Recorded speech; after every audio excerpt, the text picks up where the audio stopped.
जय अपने पैरों के पंजों पर उछल रहा था। उसके चारों ओर उत्साह बिजली की तरह कड़कड़ा रहा था। आज का दिन था, स्कूल ट्रिप का दिन, रेडवुड लॉज। उसने मिया की तरफ देखा, उसका दिल जरा सा फड़का। वो अपनी दोस्तों के साथ हंस रही थी, उसके काले बाल धूप में चमक रहे थे। वो चाहता था कि उस हंसी की वजह वो बने। रेडवुड लॉज रेडवुड नेशनल और स्टेट पार्क में बहुत अंदर बसा हुआ था। अपने विशाल रेडवुड पेड़ों और भयानक सुंदरता के लिए जाना जाने वाला जंगल एक खास रहस्य रखता था। जैसे ही स्कूल बस घुमावदार सड़क पर नीचे उतरी, हवा उत्साह से गूंज उठी। मिया को इम्प्रेस करने के अपने ख्यालों में खोया जय आसपास के नज़ारों पर ध्यान ही नहीं दे रहा था। जब बस अचानक रुकी तो वो हकीकत में वापस आ गया। वे सब बस से उतरे और लॉज का नज़ारा उनके सामने था। ये एक बड़ी पुरानी इमारत थी जिसमें गहरे रंग की लकड़ी और पत्थर थे और भूली हुई भव्यता का आभास था। जय को एक कंपी महसूस हुई, बेचैनी सी, जिसे वो समझ नहीं पा रहा था। उसने इसे अनदेखा कर दिया। मिया के मुस्कुराते हुए चेहरे ने बाकी सभी विचारों को मिटा दिया। वो इस ट्रिप को किसी भी चीज से खराब नहीं होने देगा, किसी अजीब से एहसास से भी नहीं। उनके इतिहास के टीचर मिस्टर हैरिसन ने ताली बजाई और सबका ध्यान अपनी ओर खींचा। ठीक है, सब लोग शांत हो जाओ। उनकी आवाज, जो आमतौर पर खुशनुमा रहती थी, उसमें गंभीरता का भाव था। उन्होंने लॉज के चारों ओर घने जंगल की ओर इशारा किया। इस जंगल का, उन्होंने शुरू किया। उनकी आवाज एक साजिशी फुसफुसाहट में बदल गई। एक इतिहास है। छात्र जो पहले बेचैन थे अब ध्यान से सुन रहे थे।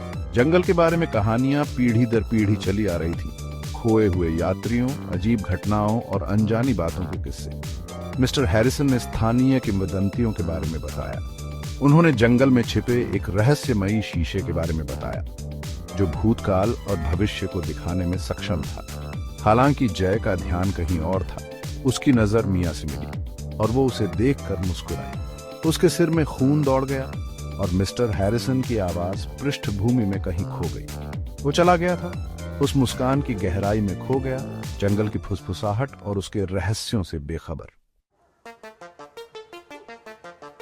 अगले दिन ग्रुप जंगल घूमने निकला। एक पार्क रेंजर के मार्गदर्शन में वे जंगल में बहुत अंदर चले गए। हवा ठंडी हो गई। सूरज की रोशनी मुश्किल से घने पेड़ों से होकर आ रही थी। जय मिया के पास ही रहा। जब भी मौका मिलता वो उसकी तरफ देख लेता। उसके अंदर एक रोमांच दौड़ रहा था, डर और उत्साह का मिश्रण। जैसे ही वे चल रहे थे, जय ने रास्ते से हटकर कुछ देखा। एक मुश्किल से दिखने वाला रास्ता जो लगभग जंगल में ही समा गया था। उसने मिया को दिखाया। उसका दिल एक अजीब से एडवेंचर के एहसास से धड़क रहा था। चलो देखते हैं, उसने फुसफुसाया। उसकी आवाज पत्तों की आवाज में मुश्किल से सुनाई दे रही थी। मिया एक पल के लिए हिचकिचाई, फिर सिर हिलाया। उसकी आंखों में उत्सुकता और आशंका का मिश्रण था। उन्होंने एक दूसरे को देखा। उनके बीच एक खामोश सहमति बन गई। हाथों में हाथ डाले वे उस अनजान रास्ते पर चले गए। घने पत्ते उन्हें पूरी तरह निगल गए। रास्ता उन्हें एक खुले मैदान में ले गया जहां एक टूटी फूटी झोपड़ी एक अजीब सी खामोशी में डूबी हुई थी। लकड़ी की दीवारें सड़ रही थीं, खिड़कियों पर तख्ते लगे थे। उदासी का एक एहसास छाया हुआ था, भूले हुए जीवन और खोए हुए सपनों की फुसफुसाहट। उत्सुकता से जय और मिया सावधानी से आगे बढ़े। उनके हाथ पहुंच गए। अंदर झोपड़ी अंधेरी और धूल भरी थी। हर कोने से मकड़ी के जाले लटके हुए थे और सड़न की गंध हवा में घुली हुई थी। जैसे ही जय की आंखों को अंधेरे की आदत हुई, उसने कोने में कुछ चमकता हुआ देखा। यह एक अलंकृत अंडाकार आकार का शीशा था जिसका चांदी का फ्रेम पुराना हो गया था। उसने महसूस किया कि वो अजीब तरीके से इसकी ओर खींच रहा है। जैसे ही उसने शीशे की सतह में झांका, उसने अपना प्रतिबिंब नहीं बल्कि अपनी एक विकृत भयानक छवि देखी। उसका दिल तेजी से धड़कने लगा। इससे पहले कि वो कुछ समझ पाता, छवि लहराई और एक अलग समय के दृश्य में बदल गई। इसमें एक छोटी मियां दिखाई दे रही थी जो उसी झोपड़ी में खड़ी थी। उसका चेहरा दहशत से भरा हुआ था। भाग 5। एक अलग सुबह। जय चौंक कर उठा। बेसुध होकर उसने चारों ओर देखा। वो लॉज में अपने कमरे में था, लेकिन कुछ अलग था। हवा में एक अनजानी सी खामोशी थी। उसने खिड़की की तरफ देखा। आसमान ऐसे रंगों से रंगा हुआ था जो उसने पहले कभी नहीं देखे थे। बैंगनी और हरे रंग का एक अजीब सा मिश्रण। उसके अंदर दहशत भर गई। वो बिस्तर से लड़खड़ा कर उठा। उसका दिल तेजी से धड़क रहा था। लॉज सुनसान था। हवा में एक भयानक सन्नाटा छाया हुआ था। उसने मिया को, मिस्टर हैरिसन को, किसी को भी आवाज दी। उसकी आवाज खाली हॉल में गूंजी। कोई जवाब नहीं मिला। डर ने उसे जकड़ लिया। वो अकेला था। वो लॉज में भागा, हर कमरे, हर कोने की जांच की। खाली। वे सब चले गए थे। वो एक बुरे सपने में फंस गया था। एक ऐसा सपना जो बिल्कुल असली लग रहा था। वो अपने घुटनों पर गिर पड़ा। उसके अकेलेपन का भार उसे कुचल रहा था। क्या हुआ था? सब कहां थे? जवाब खोजने की जरूरत ने जय को जंगल में जाने पर मजबूर कर दिया। जंगल भयानक रूप से शांत था। पक्षियों की चहचहाहट की जगह एक अजीब सी खामोशी थी। पेड़ उस पर मंडरा रहे थे। उनकी शाखाएं पंजों की तरह लग रही थीं। वो घंटों तक चलता रहा। उसका डर उसका साथी बना रहा। वो उस जाने पहचाने मैदान में पहुंचा जहां टूटी फूटी झोपड़ी बीच में खड़ी थी। दरवाजा जो पहले बंद था अब खुला था। हवा में भयानक रूप से चरमरा रहा था। वो अंदर गया। उसका दिल तेजी से धड़क रहा था। एक डर का एहसास उस पर छा गया। अंदर पुराने शीशे से निकलने वाली एक हल्की अलौकिक चमक फैली हुई थी। एक अदृश्य शक्ति से खींचा हुआ जय खुद को एक बार फिर उसके सामने खड़ा पाया। शीशा अब उसकी छवि नहीं दिखा रहा था। इसके बजाय ये टुकड़े टुकड़े यादों का एक स्लाइड शो दिखा रहा था, हर एक पिछले वाले से ज्यादा परेशान करने वाला। शीशे की सतह पर छवियां टिमटिमा रही थीं। एक ऐसे अतीत की झलकियां जिन्हें जय नहीं पहचानता था।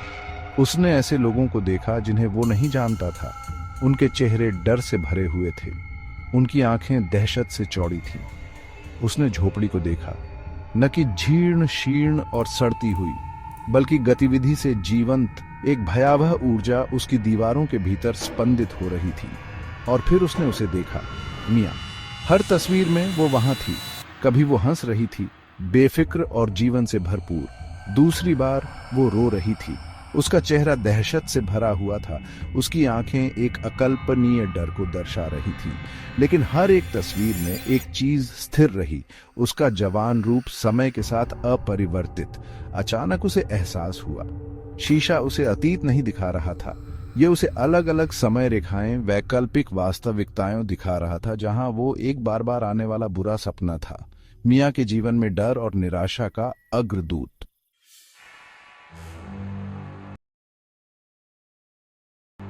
जय भयानक सच्चाई से स्तब्ध होकर शीशे से पीछे हट गया। छवियां, भयानक माहौल, सुनसान लॉज, सब कुछ एक ऐसी सच्चाई की ओर इशारा करता था जिसे समझना बहुत भयानक था।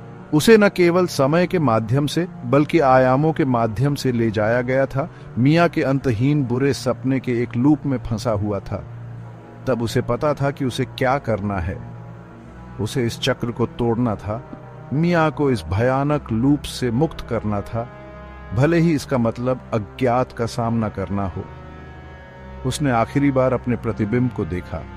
एक नया संकल्प उसकी निगाहों को मजबूत कर रहा था।